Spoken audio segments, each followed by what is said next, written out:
nak suka lah tengok orang buduk-buduk duduk up status.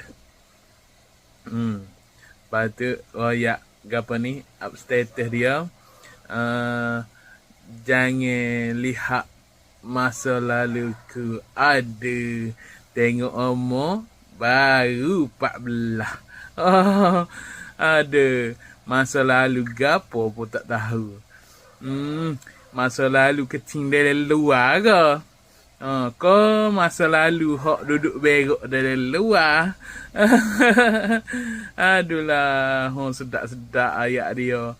Tapi gak tengok komo baru 14. Narak aku jangan tengok masa lalu ku.